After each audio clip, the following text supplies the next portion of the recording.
안녕하세요. 3년 전 초고속으로 이혼을 하고 현재는 재혼까지 성공한 30대 여성이에요. 얼마나 빠르게 이혼했는지 궁금하신가요? 결혼 1년도 안 돼서 이혼했어요. 사랑해서 결혼했으면 3년은 버틸 법한데 그게 안 될 정도로 힘든 생활이었거든요. 이혼을 하고 나니 결혼에 대한 제 생각이 많이 바뀌게 되더라고요. 모든 이혼에는 이유가 있고 그 사람만이 가지는 고통이 있다는 것도 알게 됐죠. 지금 생각해보면 다 지난 일이지만 잊혀지지는 않아요. 그때 스트레스와 아픔은 조금 희석됐고 돌이켜보면 잘 빠져나왔다는 안도감이 더 크죠. 저와 남편은 소개팅으로 만났어요. 소개팅에서 우리가 같은 고향 사람이라는 것을 알았을 때는 정말 놀랍고 설렜어요. 본가도 서로 멀지 않다는 것을 알았을 때는 그냥 운명이라고 생각했어요. 얼마나 좁은 시야인지 나중에서야 깨닫게 됐지만 이때는 전혀 몰랐어요. 그렇게 결혼 이야기가 나왔을 때 같이 고향에 내려가서 살자는 이야기를 꺼냈어요. 아무래도 고향이 자가를 마련하기 편했고 우리가 전문직이라 직장을 바꾸는데 유리하다는 것도 선택에 한몫을 했죠. 그런데 본가와 가까워지니 점점 시모와 시부의 간섭이 들어오더라고요. 어느 정도는 예상했던 바였어요. 사실 결혼 전에도 저희 친정아버지가 집에서 쉬고 계신다는 이야기를 듣고 시댁에서는 무척 싫어하셨어요. 일도 안 하면서 사는데 사치스럽게 산다고요. 저는 제가 버는 만큼 쓰기에 그리 사치스럽게 보이지 않아서 결혼할 수 있었던 건지도 몰라요. 사실 저희 아버지가 돈을 많이 벌어두셨지만 남편이나 시댁에는 이야기한 적도 없었어요. 제가 잘 버는 것도 아니고 그 돈이 제 것이 될 거라는 생각도 안 해봤거든요. 시부와 시모는 남편의 큰 삼촌 명의의 상가 1층에서 음식점을 하고 계셨기에 일을 하지 않는 아버지에 대해 언제나 쓴소리를 하며 가끔씩 무시하는 발언을 하시곤 했어요. 그 발언도 제가 집 살 때 돈을 반이나 부담한 걸 아시고는 쏙 들어가 버렸죠. 결혼과 동시에 들어갈 집은 구식 아파트였지만 고쳐서 쓰기에 좋은 조건인 집이었어요. 일단 금액이 싸서 나머지를 리모델링비로 쓸 수 있어서 더 좋았어요. 그런데 이 구옥이 문제를 일으키게 될 원인이 될 줄이야. 그때는 정말 상상도 못했어요. 리모델링 업체를 알아보고 있는 도중에 시모에게 전화가 와서는 남편과 함께 시댁에 들리라고 하더라고요. 그리고 4명이 한데 모이자 시부가 말을 꺼냈어요. 니들 집 리모델링 하려는 거면 괜한 돈 쓰지 말고 이 아버지한테 맡기거라. 집에 그렇게 돈 쓸 필요가 뭐 있어? 웬만한 거는 나랑 네 어머니가 다 할 수 있어. 남한테 큰 돈 주지 말고 그 금액 반에 내가 해주마. 아버님께서요? 이 여름에 힘드실 텐데 그냥 전문가에게 맡기는 게 낫지 않을까요? 가게 일도 있는데 저희 집 때문에 일하시게 만드는 것도 죄송스럽고. 저는 최대한 간곡하게 돌려서 거절의 의사를 내비쳤어요. 전등 하나 고쳐 끼우는 정도가 아니잖아요. 집 장판, 도배, 몰딩, 싱크대, 화장실까지 싹 바꿔야 하는데 평생 가게 일만 하셨던 분이 잘할 수 있을 거라는 믿음이 거의 없었거든요. 그러나 제 이런 마음도 모르고 남편은 얼씨구나 좋다 하더라고요. 아버지가 해주시면 저희야 좋죠. 돈도 적게 들면 저희한테도 이득이고요. 자기야, 아버님 일하시다가 다치기라도 하시면 큰일이잖아. 이 부분은 좀 더 생각해보고 나서. 그럴 필요 뭐가 있어? 어차피 예산도 빠듯하잖아. 결국 그 자리에서 남편이 선뜻 대답하는 바람에 저는 아무런 반론도 하지 못하고 돌아와야 했어요. 근데 전문가도 아니신데 리모델링 이상하게 되면 어쩌지? 믿져야 본전이지. 어차피 엄청 허름한 집인데 잘 고쳐주면 좋고 좀 이상해도 쓰는 데는 큰 지장 없을 거 아냐. 돈 굳으면 좋은 거지. 원래 2천 예상했었지? 1,000 정도면 돈도 많이 남고 좋지 뭐. 그리고 공사가 시작됐어요. 두려움에 두근대는 제 마음과 달리 시부와 시모는 거침없이 공사를 하시더라고요. 그리고 한 달이 지나고 공사가 끝났어요. 처음 집에 들어갈 때까지만 해도 그럴듯해 보였어요. 그런데 보름이 지나면서 여기저기서 문제가 발생했어요. 안방 도배가 흘러내리고 거실 장판이 쭈그레지는 건 정말 사소한 거였어요. 싱크대가 역류하는 건 어떻게 된 건지 알아볼 수 없을 정도였죠. 그리고 그즘 아랫집에서 저희 집에 찾아왔더라고요. 화장실 쪽에 누수가 있는 것 같으니 확인해봐야 할 것 같다고요. 결국 전문가를 불렀고 공사 어디서 했냐고 이렇게 허술하게 공사하는 사람이 어딨냐며 난리가 났어요. 차라리 그냥 리모델링을 하지 않는 게 나았을 걸 하고 후회가 되더라고요. 결국 이래저래 재공사에 들어가기로 했어요. 하지만 공사 날짜도 당장 잡히지 않아서 그 집에서 며칠을 더 보내야 했죠. 화장실도 제대로 못 쓰고 스트레스 받고 있는 저를 더욱 짜증나게 만드는 건 이 일의 원흉인 시모의 행동이었어요. 시모는 하루가 멀다 하고 제게 전화하기에 바빴어요. 예, 너 이렇게 입 싹 닦는 거니? 공사해줬으면 공사비를 줘야 할 거 아니야. 어머님, 죄송한데 저희 지금 재공사해야 해서 예산이 빠듯해요. 일단 지금 공사 끝나고 이야기하시면 안 될까요? 재공사? 아주 기가 막혀서. 마음에 안 들어서 재공사하는 거야? 마음에 안 드니 돈도 못 주겠다 이거지? 그런 거 아니에요. 정말로 예산이 어느 정도일지 몰라서 그래요. 변명 같은 건 다 필요 없다. 당장 돈 줘. 너한테 없으면 너희 친정에 이야기해서라도 줘야 될 거 아니야. 이렇게 사람을 아주 쪼아대는데 저는 노이로제에 걸릴 지경이었답니다. 저는 시모의 전화를 끊고 남편에게 전화했어요. 어머님 전화 오셨어. 돈 달라고 하시는데 재공사 비용이 얼마나 나올지 알 수 없는 상태에서는 드릴 수가 없잖아. 그니까 우리 집 상황 알리고 약속한 돈은 반만 드리는 걸로 하자. 어차피 자재값은 우리가 다 냈으니까 수고비로 드리는 건 그 정도면 될 것 같은데. 어때? 그럼 약속을 어기자는 거야? 아무리 공사가 망했어도 부모님하고 한 약속이잖아. 드리기로 했던 금액은 드려야지. 어떻게 그렇게 쉽게 이야기해? 지금 공사비며 아랫집 보수공사까지 우리가 책임져야 하는데 내 수중에 있는 돈으로도 모자랄지도 모르는데.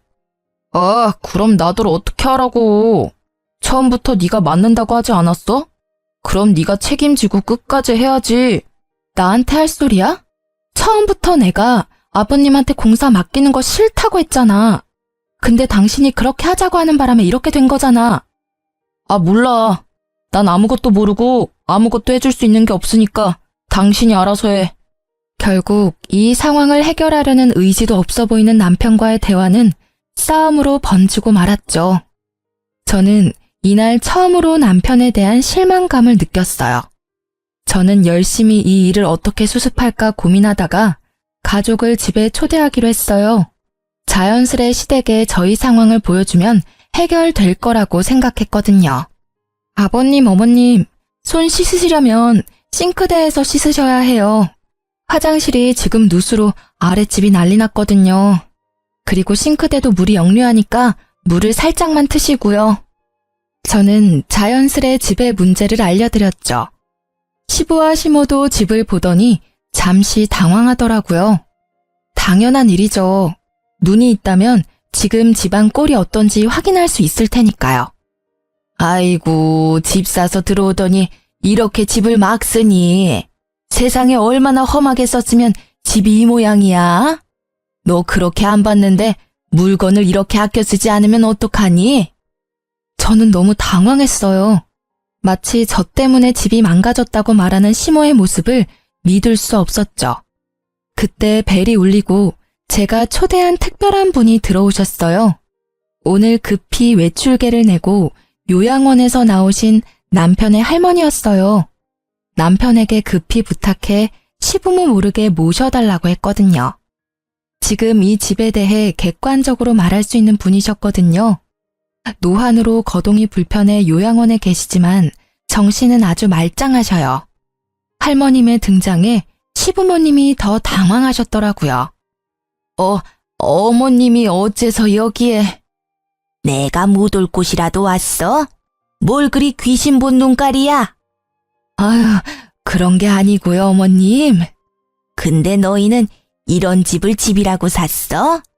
옛날 집 그대로 살기로 한 거냐? 아니요, 저희 공사를 하기는 했는데. 뭐야? 너희 사기당했어? 아니, 집을 이렇게 만들어 놓고는 무슨 공사가 끝났다는 말이야? 아이고, 화장실 좀 봐. 화장실은 또 왜 이렇게 뒤집어 놓은 거야? 아랫집에 누수가 돼서요. 원인을 찾으려고 이래저래 하다 보니. 어떤 놈들이 남의 집을 이따구로 만들어 놓은 거야? 우리 손주가 야무진 줄 알았더니 그런 놈들한테 홀랑 당했어? 이래서 어린 사람들 뭐 할 때는 조심해야 해. 어른들한테 잘 물어서 해야 하고. 졸지에 사기꾼이 되어버린 시부와 시모는 입이 쏙 들어가 버렸어요. 저는 시부와 시모를 생각해서 두 분이 이 일의 모든 원흉이라는 말은 하지 않았어요. 그렇게 집들이가 끝나고 시부와 시모는 돈 달라는 말은 한마디도 하지 못하고 그대로 돌아갔어요. 그런데 이번에는 남편이 저한테 따지더라고요. 너 진짜 못됐어. 어떻게 할머니를 모셔와서 부모님한테 그런 말씀을 듣게 할 수가 있어? 괜히 긁어부스럼 만드는 게 좋아? 앞으로도 계속 볼 사이인데 이런 식으로 하면 어떡해? 아니, 그러면 어머님이 달라는 대로 다 줘야 하는 거야? 어머님도 아셔야지.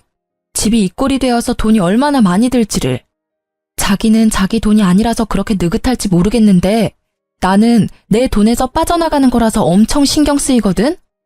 내가 하는 일이 싫으면 당신 혼자 여기 살아. 난 친정 갈게. 대신 이 집 재공사 안 해줄 거니까 자기가 알아서 하고. 됐지? 결국 이 말까지 꺼내고서야 남편은 입을 꾹 닫았어요. 그렇지만 그 눈에는 하고 싶은 말을 못해서 잔뜩 심술이 들어가 있더라고요. 저도 재공사 비용 때문에 신경 쓰였던 터라 애써 그 모습을 무시했어요. 그리고 공사는 무사히 끝났어요. 다만 애초에 리모델링 비용이 2천만 원이었는데 재공사를 하게 돼서 5천만 원으로 늘어났다는 게 슬픈 일이었죠. 게다가 아랫집 누수 피해 보상으로 들어가는 돈도 만만치 않아 남편에게 반 정도는 내달라고 했어요. 아랫집 누수된 거 피해 보상 비용 반만 부담해줘. 나 혼자 감당하기엔 너무 큰 돈이라서 자기도 내야 할 것 같은데? 난 돈 없어. 미리 이야기하지 그랬어? 아니, 누수 피해 발생한 거 한 달 전이거든? 당연히 예상할 수 있는 문제고. 아니, 그것보다 당신이 아버님한테 시공 맡기는 바람에 생긴 일들이잖아. 왜 그렇게 당당한데? 알았어. 살면서 돈 생기면 줄게. 그럼 되잖아. 일단 지금은 당신 돈으로 내라고. 그래, 그럼 이건 내가 다 부담할 테니까 어머님한테 드려야 할 돈은 당신이 책임져. 그럼 됐지? 남편은 의외로 가볍게 고개를 끄덕였고 결국 저는 모든 비용을 부담해야 했어요. 그래도 같이 살 집이니 남는 건 있을 거라는 생각으로 눈물을 머금고 돈을 냈어요. 그래도 다행인 건 리모델링 재공사가 너무 잘 돼서 집안이 너무 쾌적한 신식으로 바뀐 점이었어요. 그리고 그 사건 이후 시모는 틈만 나면 저를 잡아먹으려고 안달이 난 사람처럼 굴었어요. 제가 일부러 공사비를 주기 싫어서 자신들을 물먹였다고 여기는 듯 했죠. 저는 몇 번을 시모에게 이 문제는 남편과 상의하라고 했지만 제 말을 들을 생각조차 없어 보이더라고요. 그 와중에 집들이의 조모를 소환한 저를 시부가 불러서는 며느리의 자세, 시댁을 모시는 자세에 대해 일장연설을 하셨어요. 너는 그게 문제다. 어른을 모시는 자세가 안 돼 있어. 어떻게 어른이 있는 곳에 더 높은 어른을 모셔와서 사람을 무안하게 만들 수가 있는 거냐? 네가 생각이 있다면 그런 짓은 하지 말아야지. 어떻게 할머니를 모셔오는 그런 발칙한 생각을 할 수가 있어? 네가 며느리가 아니었다면 이렇게 따끔하게 혼낼 필요도 없었을 거다. 다 너를 위해서 하는 말이니 고깝게 듣지 말고. 그 말들이 왜 저에게는 그리 서럽게 들리는지. 억울한 저와는 반대로 남편은 뿌린 대로 거둔 거라며 시댁 식구들을 말려줄 생각도 없더라고요. 저는 이미 결혼에 대한 환상이 깨지고 현실에서 허우적거리고 있었어요. 그렇게 몇 달 뒤에 우편물이 하나 날아왔더라고요. 제가 주식을 안 해서 잘 모르겠지만 주식 배당과 관련된 우편물이더라고요.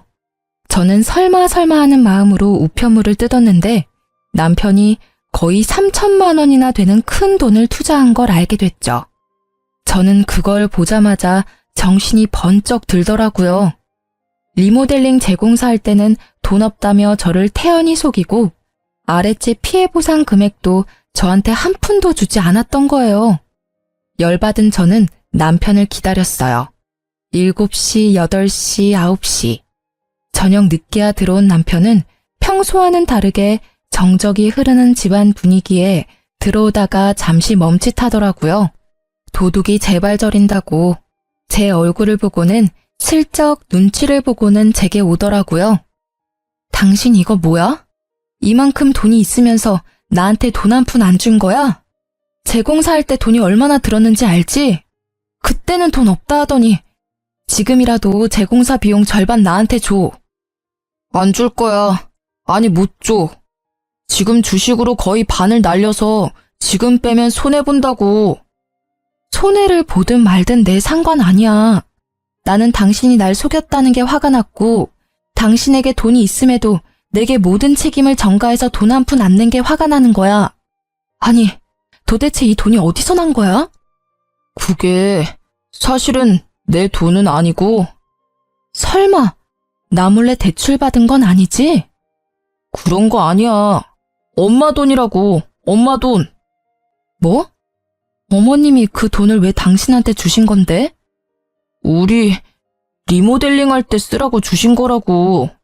아니, 내가 좀 부풀려서 돌려드리려고 했지. 나도 집이 이 꼴이 될 줄 알았겠어? 그냥 진짜 해프닝이고. 야, 그게 더 나쁜 거거든?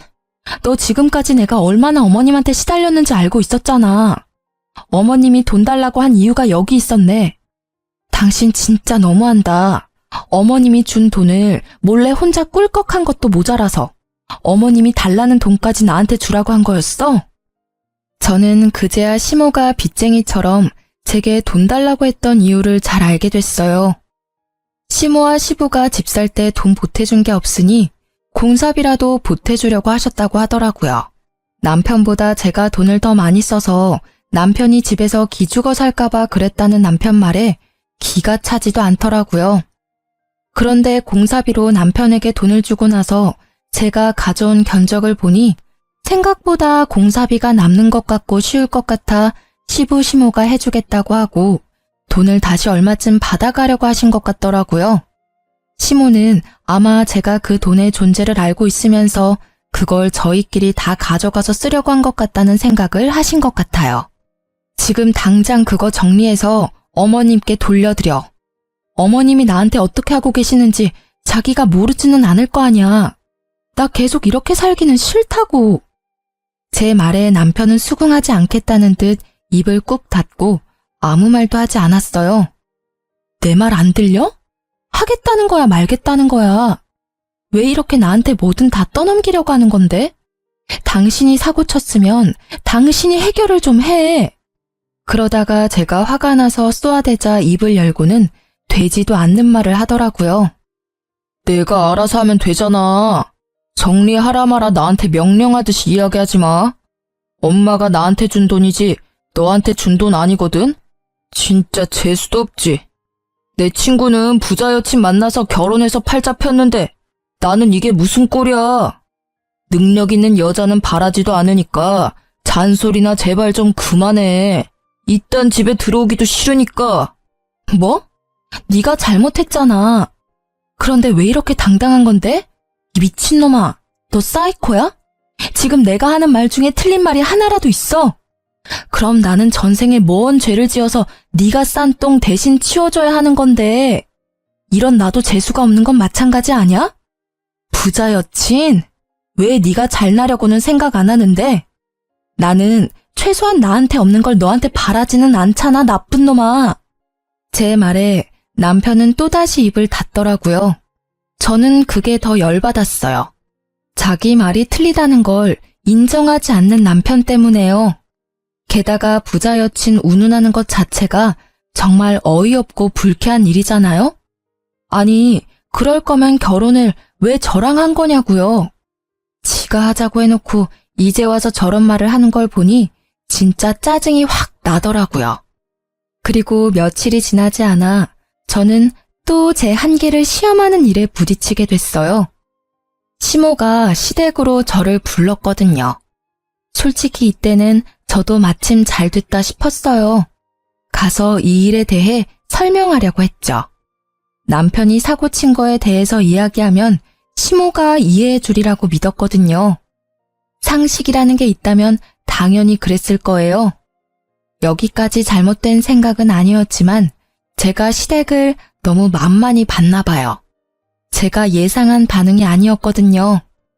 그래, 왔니? 공사가 잘못된 거는 우리도 인정할게. 그렇지만 그거하고 별개로 우리도 일을 했으니 인건비라도 줘야 된다고 생각하는데 너는 어떻게 생각하니? 어머님 말씀이 지당하세요. 그리고 그 부분은 리모델링 비용을 받아간 남편하고 이야기하셔야 될 것 같아요.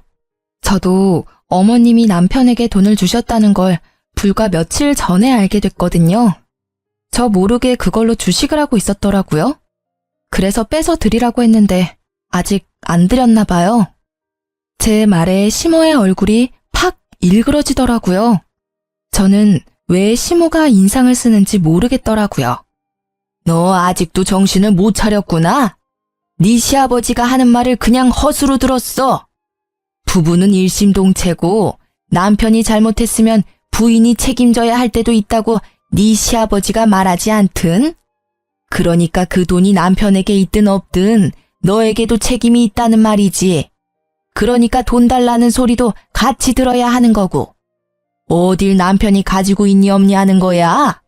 네 남편이 알아서 잘 쓰겠지. 그거 하나 믿어주지도 못하고 무슨 부부라고. 저는 이 상황이 점점 짜증이 나기 시작했어요. 사람을 빚쟁이처럼 만든 시모의 모습도 일을 저질러 놓기만 하고 수습도 안 하는 시부와 남편. 이 모든 시댁 식구들이 다 싫어졌어요.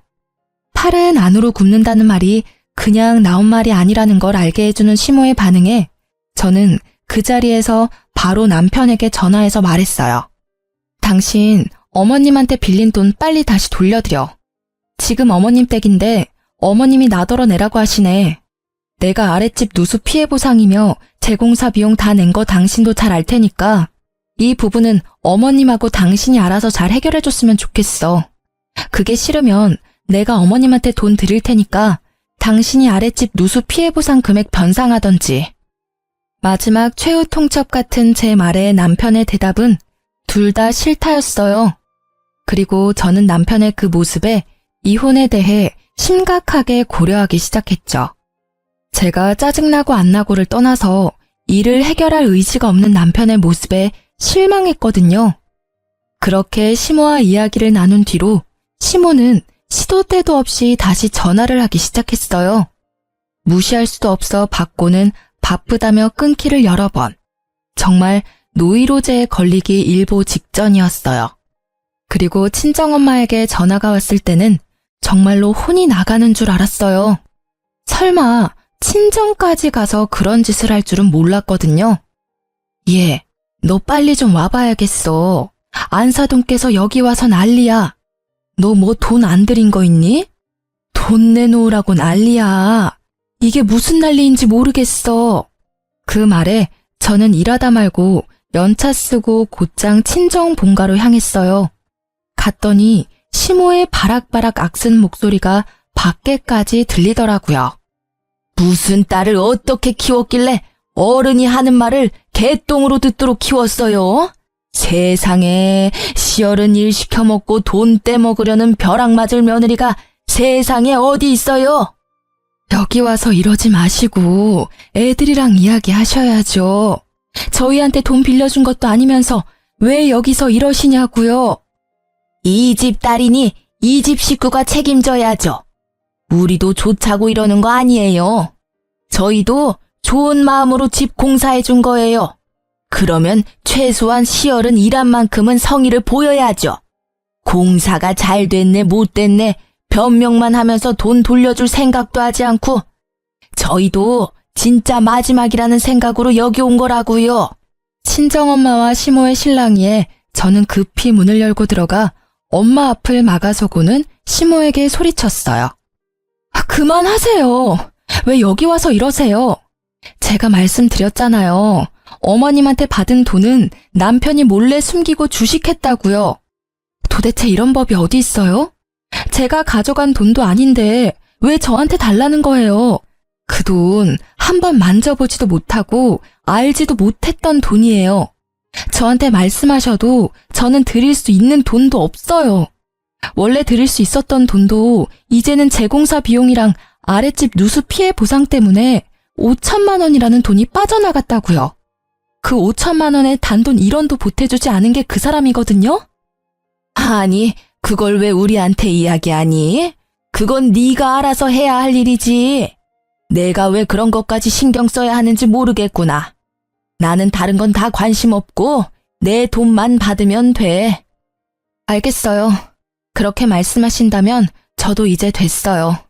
저랑 그 사람이랑 이혼할 테니까 저한테 관심 끄세요. 부부가 일심동체라 제가 책임져야 한다고 하셨죠? 그럼 부부가 아니면 저한테 말씀 못 하시겠네요. 사고를 쳐놓고 남한테 책임을 떠넘기는 사람하고 어떻게 같이 살아요? 그리고 어머님은 아들을 그런 식으로 키워놓고 왜 남의 엄마한테 딸 자식 어쩌고 운운하시는 거예요? 이혼? 내가 그러면 겁이라도 낼 줄 알았니? 이쪽에서 더 환영이다. 이혼하면 위자료는 한 푼도 못 받을 줄 알아. 왜 위자료를 못 받아요? 그 집 살 때 돈도 반씩 냈고 리모델링 비용도 제가 다 냈어요. 집값 오르면 다 제 덕이고 그것도 다 비용으로 재산 분할 가능하거든요? 터진 입이라고 말은 얼마나 잘하는지. 그래, 백수인 네 아버지가 잘도 그 돈 받고 좋아하시겠다, 응? 너희가 이혼하건 말건 나는 공사비 너한테 받을 거니까 그렇게 알아. 네 아버지 쓸데없이 몰고 있는 외제차 팔면 돈 좀 나오지 않겠니? 그거라도 팔아달라고 하던지. 아버지의 이야기에 저는 시모의 말을 정정해줬어요. 제가 결혼할 때는 말씀 못 드렸는데 아버지 백수 아니세요. 건물 하나 가지고 계셔서 임대료로 생활하시니까 백수처럼 보이신 것뿐이죠. 그래? 그렇게 돈이 많은데 딸 자식 결혼할 때 한 푼도 안 준 거야? 돈 많다니 다행이네. 어서 내 돈이나 내놔요. 지금 몇 달째 쫓아다니면서 이야기하는 줄이나 알아요? 저희 아버지는 조용히 모든 걸 다 보고 계셨어요. 그러더니 저에게 조용하게 말하시더라고요. 너 진짜 이혼할 거야? 번복 안 할 거지? 그 말에 저는 고개를 끄덕였죠. 네, 이 꼴을 보고도 이혼 안 한다 하면 제가 미친년이죠. 제 생각은 확고해요. 제 말을 듣고 있던 아버지가 주머니에 있던 폰을 꺼내 들고 어디에 전화를 걸더라고요. 정 사장, 나야. 정 사장하고 계약한 그 상가 거기서 좀 나와줘야 할 것 같은데? 궁금한 거 있으면 거기서 일하는 사람들한테 물어봐. 잘 아실 거야. 그래, 끊어. 그분과 통화를 끊고 나니 옆에 있던 시부의 전화가 시끄럽게 울리더라고요. 예, 형님. 어쩐 일로? 예? 갑자기 가게를 빼라고요? 그게 무슨... 제가 무슨 일을 저질렀다고요? 그리고 통화가 계속될 동안 시부의 시선이 제 아버지에게 향했어요. 얼굴 가득 사색이 되어 저는 입안이 마르는지 연신 침을 꼴깍꼴깍 삼키면서요. 저는 그제 아버지가 뭘 한 건지 알았어요. 사실 시부모가 일하는 그 가게는 시부의 큰 형님의 명의로 계약이 된 저희 아버지의 건물이었거든요. 아버지는 계약 후에 실제로 일하는 게 사돈이라는 걸 알고는 시댁에서 곤란할까봐 건물주인 걸 밝히지 않았거든요. 아무래도 임대인과 임차인이라는 관계가 사돈 관계에 그렇게 좋지만은 않다고 여기신 듯 했어요. 정 사장한테 다 들으셨으면 이야기하기 편하겠네요. 보증금은 돌려줄 테니 제 건물에서 나가주셨으면 좋겠습니다. 그리고 나가기 전에 원상 회복 무조건 하셔야 하고요. 안 되면 비용 청구해서 보증금에서 차감할 테니 그렇게 알고 계시고요. 아니, 이런 법이 어딨어요. 사람을 이렇게 한순간에 내치는 게 어딨냐고요. 건물 주인이면 다예요. 시모는 친정아버지의 말에 또 악을 쓰더라고요. 제가 건물 주인인 건 변함없고요. 계약 기간이 아주 다행스럽게도 이번 달까지였네요. 저는 계약 연장을 하고 싶지 않으니 두 분이 나가는 건 당연한 거겠지요? 저기 진짜 조금 더 말미를 주시면 저희가 지금 당장 나갈 수 있는 상황도 아니고 이래저래 정리해야 할 일도 있고 무엇보다 다음 가게가 결정될 때까지만이라도 시간을 주시면. 정 사장한테 물어보면 아시겠지만 원래 두 분이 그 자리에 들어오기 전에 먼저 연락 온 곳이 있었어요. 그쪽은 최근에 잘 나가는 프랜차이즈점이었고 사실대로 말하면 두 분이 거기 들어올 만한 분들은 아니었죠. 그래도 일부러 사돈이 되실 분들이라 계약한 거예요. 그런데 이혼한다잖아요. 그러니까 더 이상 불편한 관계 이어가지 말고 나가시라는 거예요. 그게 당신들한테도 편하지 않나요? 시모는 그 와중에 남편에게 전화를 하더라고요. 남편이 집에 도착하기 전까지 시부와 시모는 사정하며 가게 계약에 대해 이야기했지만 친정아버지는 아예 들은 척도 하지 않더라고요. 남편은 집에 도착해서는 사색이 돼서 친정아버지와 저를 번갈아 보더라고요. 여보, 내가 잘못했어. 그러니까 좀 봐줘. 부모님이잖아. 이번 한 번이야. 아무리 그래도 한 번 오해로 이렇게까지 하는 건 좀 너무하잖아. 부모님도. 미안한데 이야기는 나가서 하게. 여기는 더 이상 자네 처갓집이 아니야. 딸아이는 자네와 이혼하겠다고 약속했어. 딸이 한 입으로 두말할 사람이 아니라는 건 내가 잘 아니까 자네는 자기 복을 제 발로 찬 거야. 잘 지냈다면 내가 이래저래 도움을 줬을 텐데 이렇게 됐으니 최대한 빨리 이혼해주면 좋겠네.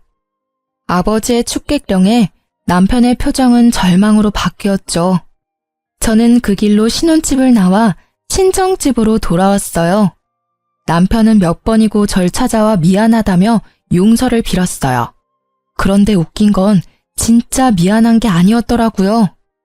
자기야, 이제 그만 용서해줘. 우리 사이가 이 정도로 깨질 사이는 아니잖아. 이렇게 고향까지 와서 즐겁게 신혼 즐길 시간만 남았는데 이런 작은 오해로 우리 사이가 깨지는 건 원치 않아.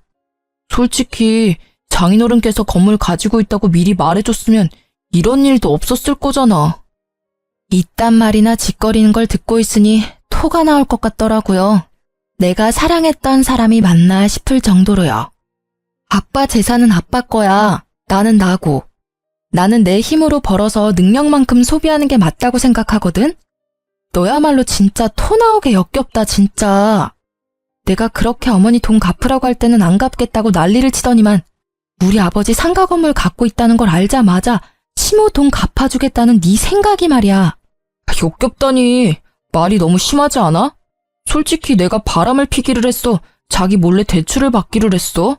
그런 거에 비하면 이건 그냥 장난 수준이지. 아, 어머님한테 공사비 명목으로 돈 받아놓고 모른 척 혼자 주식하려고 한 거? 아님 그 돈 때문에 내가 영문도 모른 채 어머니에게 시달리고 있던 걸 알면서도 도와주지 않은 거? 그것도 아니면 내가 그 돈의 존재를 알고 나서 너한테 갚으라고 이야기했는데도 못 갚겠다고 난리친 거? 도대체 이 셋 중에 어떤 게 장난 수준이야? 대답 못하겠지? 장난이라고 할 만한 일이 하나도 없어. 전부 다 문제가 있는 일 아니야? 제 말에 남편이 입을 꾹 닫더라고요. 그렇지만 이내에 변명이라도 하려는 듯 이야기하더라고요. 그건 다 생활 자금을 좀 불리려고 한 일에 불과하잖아. 나도 생각이 있어서 한 일인데 이렇게 전부 의심하면 나도 기분이 나쁘잖아. 그리고 과정이야 어쨌든 결과만 좋으면 되는 일이고. 결과가 좋아? 반이나 날려먹은 주식이 좋은 결과야? 잘 들어봐. 내가 이혼을 결정한 이유가 네가 숨긴 시모 돈 때문만은 아니거든? 막상 결혼을 해보니까 넌 문제가 생겼을 때 해결할 생각이 없더라고. 매번 나한테 문제를 해결하도록 맡기기만 했지. 너는 문제를 해결할 의지조차 없었어. 게다가 회피하기만 했지. 그걸 보니까 진짜 질리더라고. 그런데 그것만으로도 이혼 확정감인데 네 어머니는 어떻고?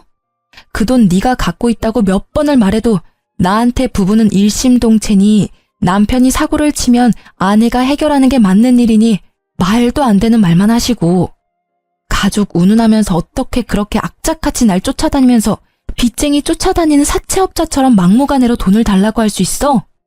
그게 얼마나 더러운 기분인지 넌 상상도 안 가지? 그러니까 그렇게 태연했던 거지.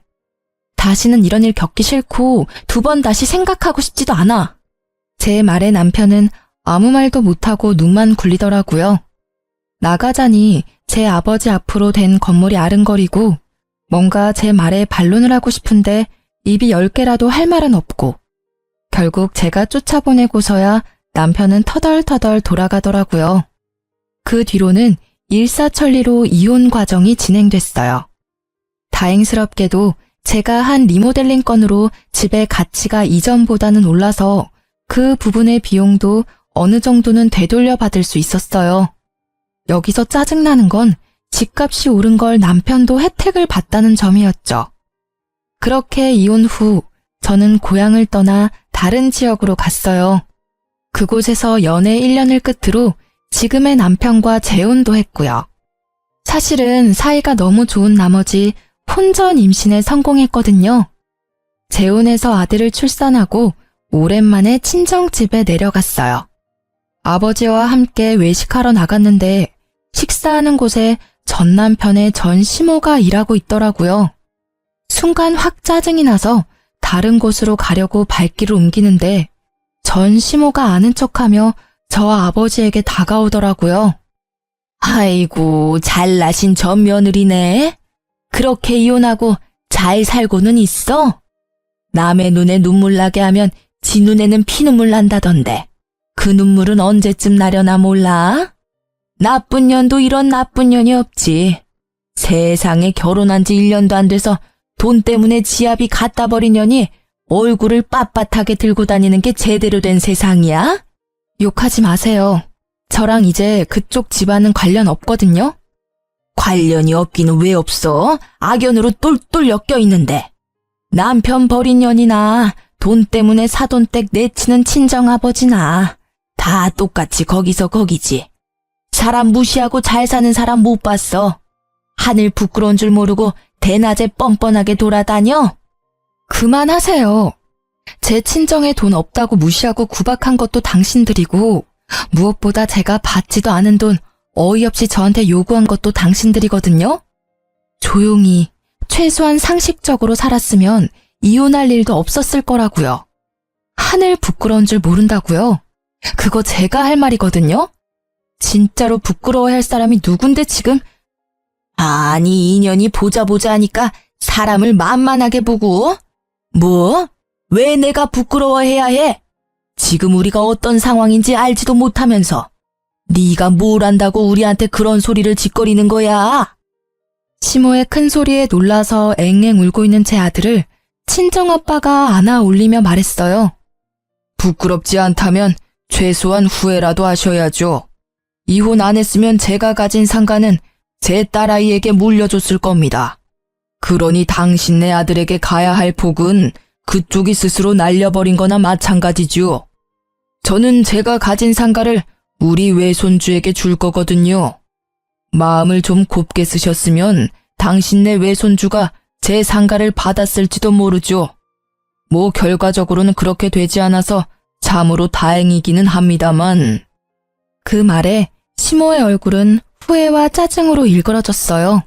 어쩌겠어요. 본인이 차버린 복인데. 실제로 제 아버지는 제 아들에게 모든 걸 물려주겠다고 하셨거든요. 처음에는 다 쓰고 돌아가시겠다고 하시더니 제게 아들이 생기니 마음이 달라졌다고 하시더라고요.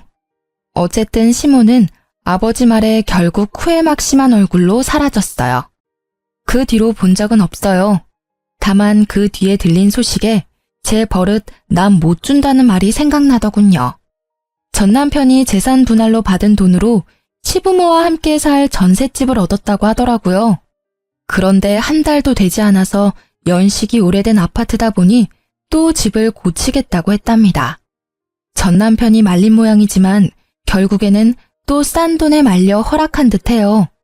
그리고 시부가 집을 고친다고 이래저래 아무거나 만지다가 천장에 스프링쿨러를 잘못 건드려서 집 전체가 홀딱 젖어버렸다고 해요. 이삿짐을 그제야 다 풀었고 도배 장판도 주인 집에서 다 해줬다는데 결국 문제가 생겨버린 거죠. 이후에 고치는 데 드는 비용을 모두 변상하고 나서야 쫓겨났다고 하더라고요. 저희 신혼집 공사하면서 피를 봤는데도 결국 그걸 무시하고 다시 시부에게 일을 시켰다가 또 피를 보게 된 거죠. 이런 걸 보면 사람 참 변하지 않는다는 걸 느껴요. 분명히 그 고생을 했는데도 맡기고 싶은 생각이 왜 들었을까요?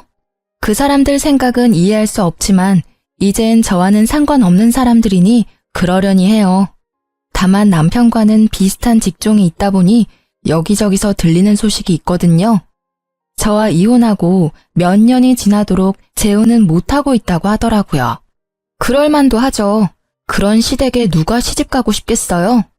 솔직히 소문내고 싶어서 소문낸 건 아니지만 둘이 비슷한 일을 하니 소문이 다 나버린 건 어쩔 수 없는 일이더라고요. 저는 아들 하나 낳고 잘 살고 있어요. 지금은 일 그만두고 아버지가 가진 상가의 관리인으로 일하고 있어요. 아버지가 상가 책임져 보지도 못하고 물려받아 홀라당 날리지 말고 아버지가 살아있는 동안 조금이라도 배워서 잘 운영해보라고 하셨거든요. 그 마음 씀씀이가 참 감사하더라고요. 그리고 그런 저를 응원해주는 현재의 남편의 자상함과 책임감이 저한테는 무척 힘이 되어줘요. 아이에게 무슨 일이 생기면 저보다 먼저 해결해주는 남편이 전 남편과 참 비교되어 보인다고 하면 지금 남편에게 미안할 정도거든요. 그런 사람과 비교라니. 이혼은 저에게 좋지 않은 기억을 주었지만 동시에 사람을 보는 눈도 조금은 알려준 것 같아요. 그리고 도저히 내 선에서 해결하지 못할 일에서는 발을 빼는 게 현명하다는 생각도 들고요. 만약 제가 사랑이니 뭐니 시간이 지나면 변할 거라는 생각을 했다면 지금의 이 행복한 제가 없었을지도 모르죠. 아이가 있었더라도 헤어짐의 변화는 없었을 거예요. 물론 이해관계가 좀 더 복잡해졌겠지만 책임을 떠넘기기만 하는 시댁과 남편에게 아이를 맡기지는 못했을 거예요. 이렇게 저의 짧은 결혼 기간이 끝났어요. 신혼집 공사부터 시작된 일들이 마침내 제 결혼의 마침표를 찍게 될 줄은 그때는 정말 몰랐지만 헤어지고 나서는 다행이라는 생각이 들었어요. 그대로 있었다면 제가 힘들기만 했을 거예요. 제 사연을 읽고 그럴만했다고 생각하시는 분들도 있고 조금만 더 참아보는 게 어땠을까 하고 생각하는 분들도 계실 거예요. 그렇지만 참으면 참을수록 제 안에서 깎여나가는 것이 분명히 있다고 생각해요. 자존감, 존중, 배려. 결혼은 서로 희생하기만 해야 하는 건 아니라고 생각해요. 적당히 자신도 챙길 줄 알아야 오래 가는 것 같더라고요. 저처럼 짧은 결혼 기간에도 이혼을 고려하시는 분들에게 제가 겪은 일들이 도움이 되었으면 좋겠네요. 들어주셔서 감사합니다.